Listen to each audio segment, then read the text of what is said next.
সেটা তো দেখা যাবে, কিন্তু ডিফারেন্ট শেডের হোয়াইটের কি হবে? দেখলেন ডিফারেন্ট শেডের হোয়াইট? সলিউশন একদম সিম্পল। নতুন সার্ফ এক্সেল এক্সপার্ট হোয়াইট, যার হোয়াইটেনিং বুস্টার্স কঠিন দাগ দূর করে আর সাদা কাপড়কে করে 5 শেড পর্যন্ত সাদা। আসল হোয়াইট মানে এক্সপার্ট। সাইয়েদনা হযরত বেলাল রাদিয়াল্লাহু তাআলা আনহুর উপর একের পর এক নির্যাতন আর জুলুম চালানো হচ্ছে।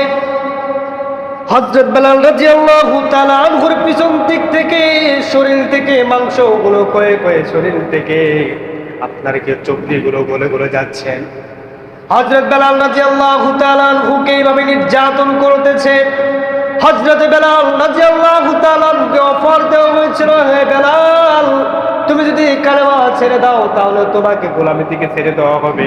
সাইয়েদনা হযরত বেলাল রাদিয়াল্লাহু তাআলা আনহু বলেছিলেন, আমি যেই মালিকের প্রতি একবার ঈমান এনেছি, যেই প্রভুকে আমি একবার মেনে নিয়েছি, যেই নেতা জনাবে মুহাম্মদ রাসূলুল্লাহ সাল্লাল্লাহু আলাইহি ওয়াসাল্লামকে নেতা হিসেবে মেনে নিয়েছি, আমি কোনোদিন সেই কালেমা থেকে এক চুল পরিমাণ আমি সরে যেতে পারবো না। বলুন সুবহানাল্লাহ। কেমন ঈমান ছিল হযরত বেলাল রাদিয়াল্লাহু তাআলা। হযরত বেলাল রাদিয়াল্লাহু তাআলা আনহুর জিহ্বাটা টান দিয়ে বের করলেন। শুধু জিহ্বা টান দিয়ে বের করেন নাই, বেলাল রাদিয়াল্লাহু তাআলা আনহু জিহ্বার ভিতরে অগ্নিকুণ্ড কয়লাগুলো দেওয়া হয়েছিল।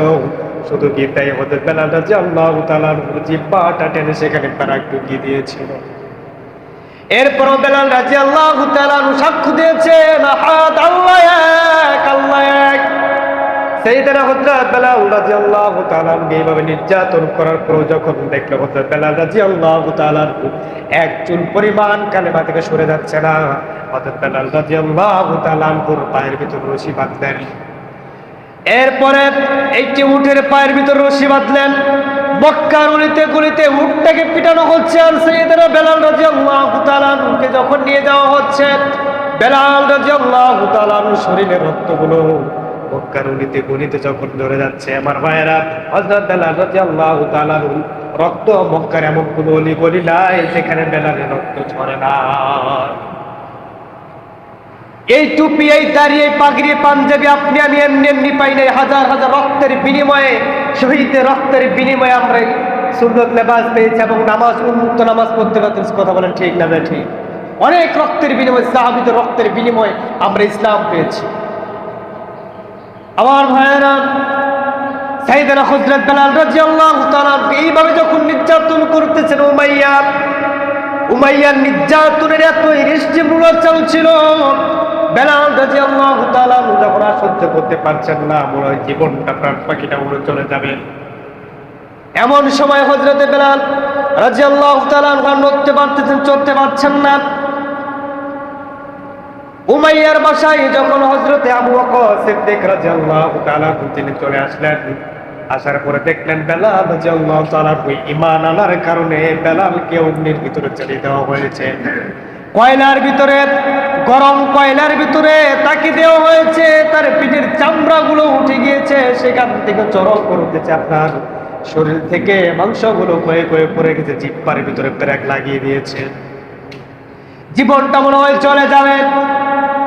সাইয়েদনা হযরত আবু বকর সিদ্দিক রাদিয়াল্লাহু তাআলা বললেন, ভাই উমাইয়া, কেন তুমি এই গোলামটাকে এইভাবে কেন কষ্ট দিতেছ? তিনি বলছে, এক আল্লাহর ইবাদত করে আল্লাহর প্রতি ঈমান এনেছে, এখানে যেহেতু আমি তার মালিক, আমার প্রশংসা না করে সে অন্য মালিকের প্রশংসা করে, এই জন্য তাকে আমি শাস্তি দিয়েছি।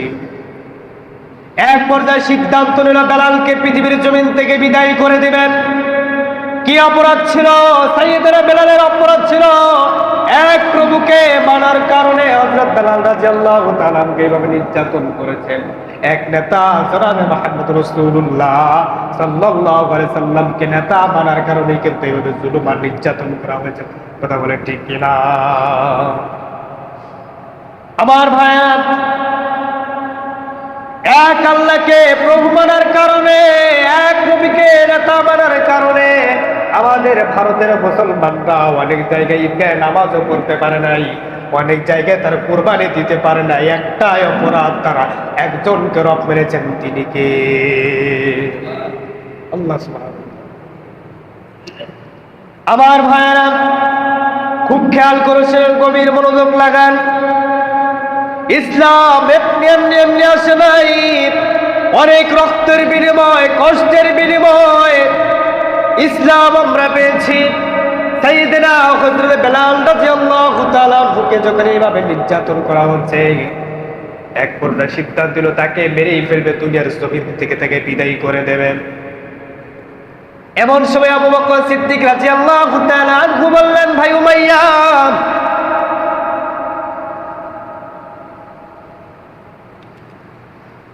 এক পর্যায়ে আবু বকর সিদ্দিক রাদিয়াল্লাহু তাআলা আনহু বললেন, ভাই উমাইয়া, বেলালকে যদি তোমরা মেরে ফেলো, এই সমাজের ভিতরে সবচেয়ে আপনি একজন ধনাঢ্য ব্যক্তি, আপনার একটা নাম আছে, আপনি যদি একজন সামান্য গোলামকে যদি আপনি মেরে ফেলেন তাহলে আপনার বদনাম হবে, অতএব একে মারার দরকার নাই।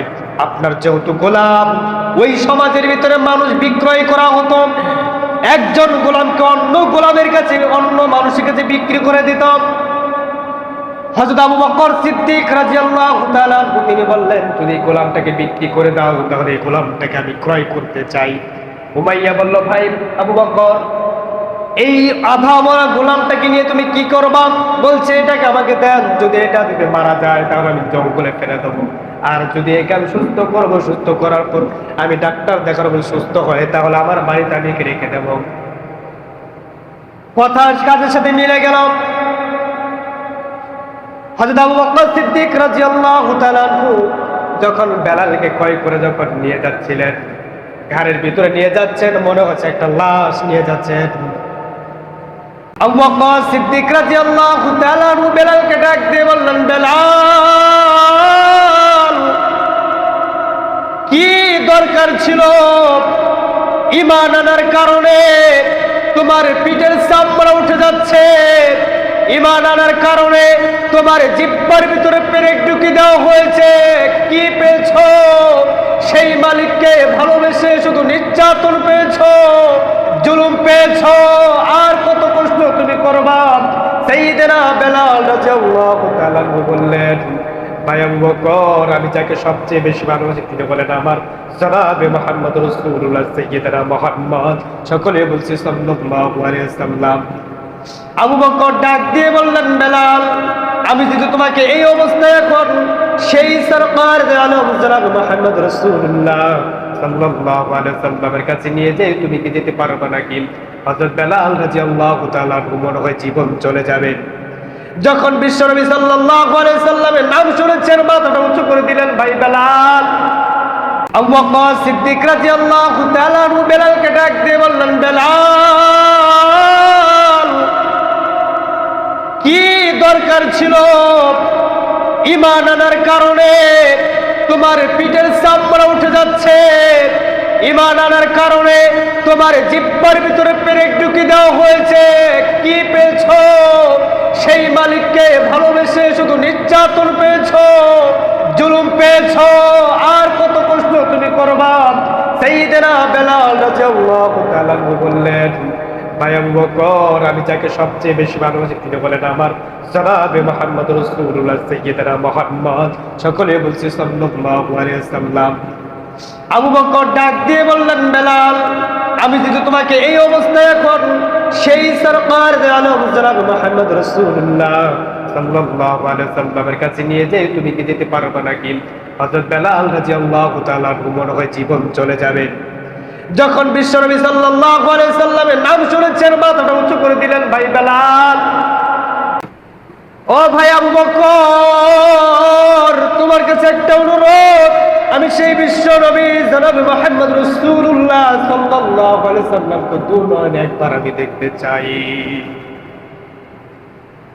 হযরত আবু বকর সিদ্দিক রাদিয়াল্লাহু তাআলা বললেন, ভাই বেলাল, তখন পর্যন্ত যতগুলো কাহিনী ছিল, যতগুলো ঘটনাই ছিল, এর পিছনে কারণটা ছিল তোমাকে ক্রয় করার এক নাম্বার কারণ ছিল আমি তোমাকে জনাবে মুহাম্মদ রাসূলুল্লাহ